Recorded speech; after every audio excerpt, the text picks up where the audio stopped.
Il a été rappelé, lors de la première séance de ce cours, que les agents politiques n'étaient sans doute pas plus désintéressés ou prêts au sacrifice que les agents sur les marchés. Les agents politiques, comme les consommateurs et les producteurs, cherchent à réaliser à travers l'action politique et la dépense publique des objectifs qui leur sont propres et qui ne relèvent pas de l'intérêt général, mais de leur simple intérêt particulier. La raison de la dépense publique relève en ce sens toujours de l'intérêt individuel. La dépense publique profite aux agents qui la consomment sans en payer le coût fiscal. En démocratie, ces agents sont les électeurs organisés en groupes de pression, les agents de la fonction publique et ou les hommes politiques. Les dépenses publiques sont alors au service de l'un ou l'autre de ces agents politiques. Si la majorité a le pouvoir politique en démocratie, la dépense publique sert les électeurs qui réussissent à former une majorité pour saisir une partie des ressources produites sur le marché par la minorité. La démocratie est en ce sens un instrument au service des électeurs dont les revenus sont les plus faibles. Ces derniers peuvent en effet se coaliser pour imposer un maximum de redistribution aux électeurs les plus riches et les moins nombreux.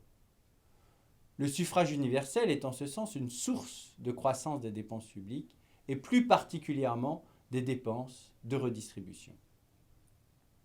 Si l'électeur médian remplace la majorité, la dépense publique croît alors parce qu'elle sert l'intérêt du médian qui a la position du dictateur positionnel.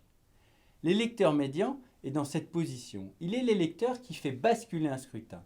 Le niveau de la dépense publique et sa composition seront pour cette raison en accord avec les préférences de l'électeur médian. La dépense publique ne sert pas l'intérêt de la majorité des électeurs, mais l'intérêt de l'électeur médian.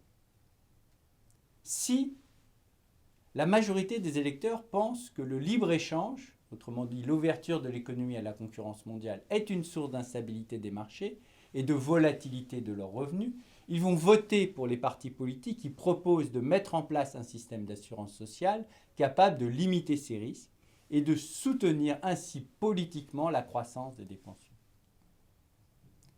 Les dépenses publiques servent enfin l'intérêt des électeurs les mieux organisés.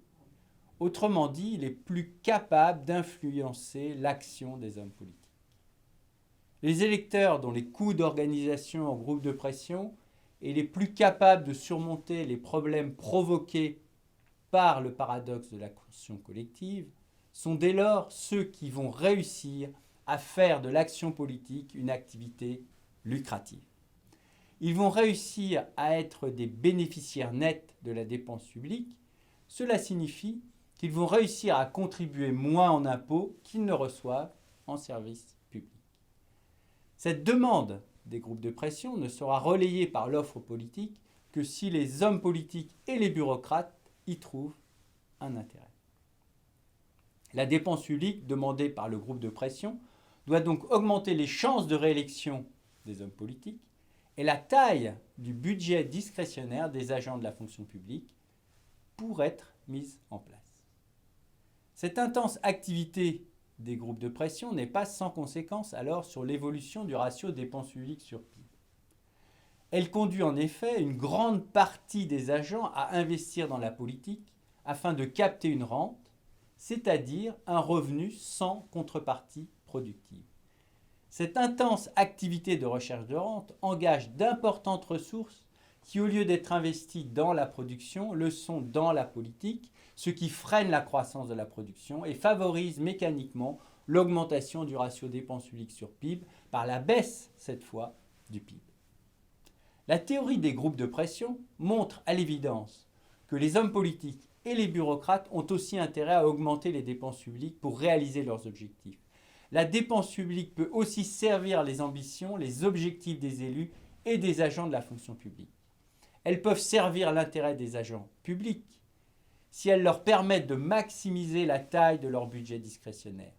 La dépense publique peut ainsi servir à financer des augmentations de salaire, des primes et ou de meilleures conditions de travail, et non le service rendus aux usagers des biens publics.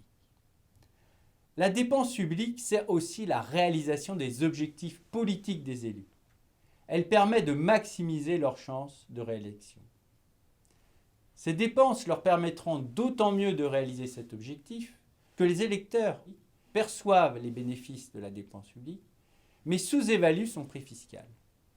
Les élus ont pour cette raison intérêt à créer de l'illusion fiscale et à financer les dépenses publiques, non pas par l'impôt, mais par d'autres sources de financement, comme la dette et la création monétaire, qui conduit de fait à la mise en œuvre d'une taxe d'inflation qu'il est très difficile pour un agent politique d'évaluer. Ce même goût pour la manipulation des données économiques inspire l'action des gouvernements, qui en période électorale ont intérêt à creuser leur déficit public et à changer la structure des dépenses publiques pour acheter des voix et crédibiliser leur choix de politique économique par l'amélioration des performances macroéconomiques du pays. La politique budgétaire n'a pas plus pour objectif de soutenir la croissance de long terme du pays, mais seulement d'augmenter la probabilité de réélection du gouvernement sortant.